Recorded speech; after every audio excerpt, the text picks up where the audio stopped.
At the top, the first thing they will want to do is get their bearings. So what can I see from up here? Oh, you can see lots of things. You can see Victoria. If you look over there, there's some white buildings. Point out the section of spit they had just covered. Help them orient to time and space by showing them the signs on the ledge for Victoria, Seattle, and the San Juan Islands. This is a good time to point out that the end of the spit is out of bounds. It's a wildlife preserve. Offer to take their picture. It's a great shot with the light. Don't allow visitors to walk out on the balcony. It's a safety issue. And please, you be careful yourself. No matter how attractive it might be, do not swing your feet off the deck or lean on the rail.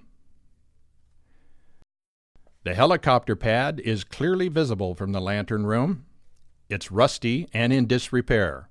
In fact, a helicopter couldn't really use it safely. Caution visitors to stay off it.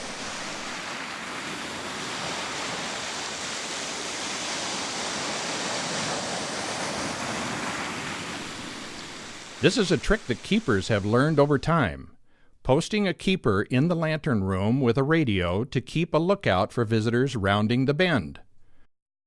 It's 45 minutes from that point to the yard of the light station. Enough time to alert other keepers. Company's coming. It's also a good place to spot naval and shipping vessels. Questions, questions. You'll have some of your own, and you'll get some from the visitors to the light station. Be ready for them. You received a fact sheet in your keeper's packet to help with basic questions. Undoubtedly, you might get questions you are unable to answer. The museum is a good resource, as is the book by James Isom about the history of the lighthouse, located in the living room of the keeper's quarters.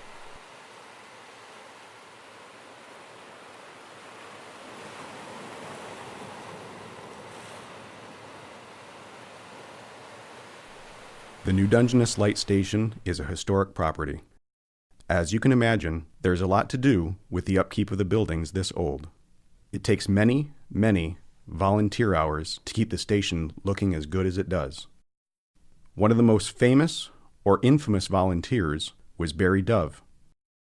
Barry is still helping us see the lighthouse through the interpretive trail named after him.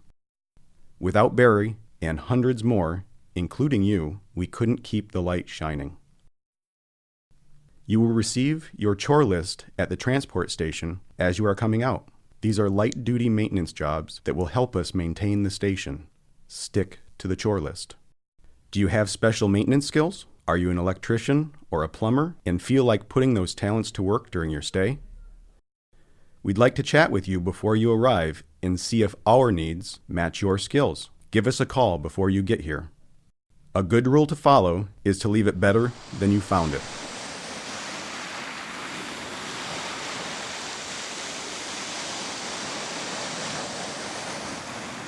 The light station has an in-ground watering system to ensure that the grass is always green. You will receive instructions on the watering schedule from your driver. We water because the station is located on sand and the green grass is our fire barrier. Instructions are on the control box lid. Along with watering the grass comes mowing. Mowers are in the barn located west of the tower building. Let the driver know if you're unfamiliar with using a mower and they'll give you instructions. Be sure to use the correct fuel with each mowing device. They are clearly marked. Again, ask the driver to show you. Just as in the days when the light station was a U.S. Coast Guard installation, all keepers are asked to keep the logbook. Write down events that happened during your week. How many visitors, how much in donations, sightings of wildlife, and other remarkable occurrences. You'll get the idea after reading other log entries.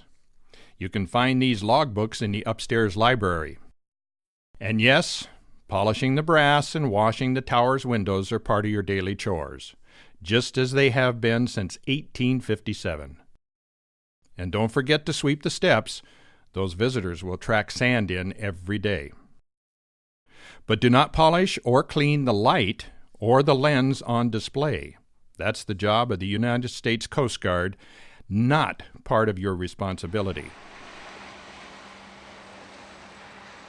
Your official day will begin at 8 when you raise the flag. As a U.S. Coast Guard installation, the flag goes up quickly in the morning and is lowered slowly a half hour before sunset. The flag raising and lowering is another direct link to all those coasties who had that as part of their daily activity as well. On windy days, keep an eye on the wind speed and take down the flag when it's 25 miles per hour or higher. The weather station is located in the dining room.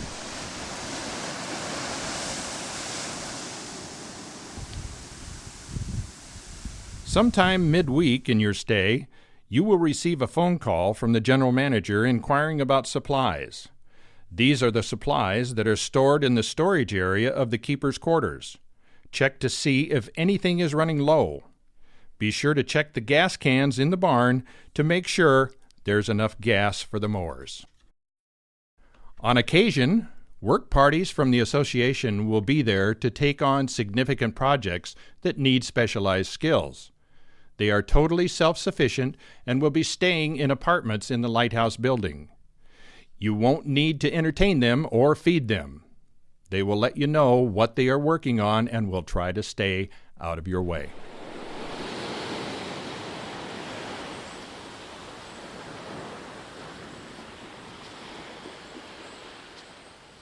Another responsibility as keepers is keeping yourself and visitors safe.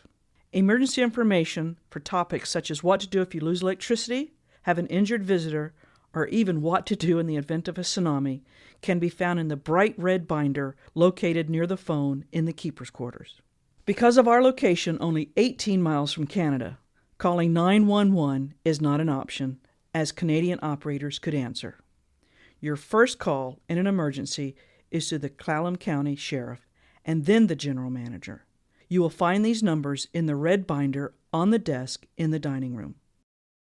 First aid kits can be found in numerous locations throughout the station.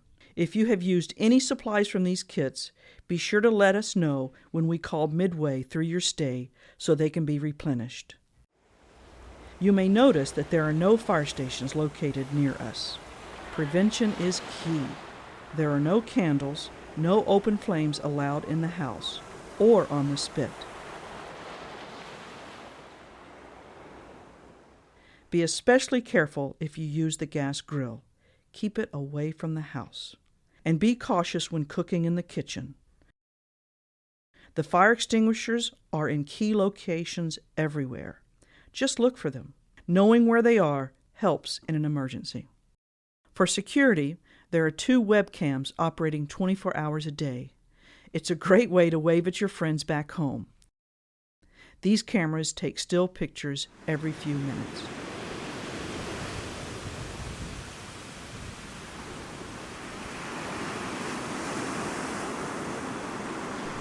We lease the light station from the U.S. Coast Guard, and to get there we travel on U.S. Fish and Wildlife property. Be a good steward.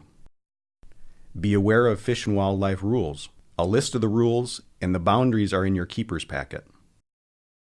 Keepers must follow the rules too. You may be fined by Fish and Wildlife for breaking them, so be aware. Because this is a wildlife refuge, stay within the boundaries.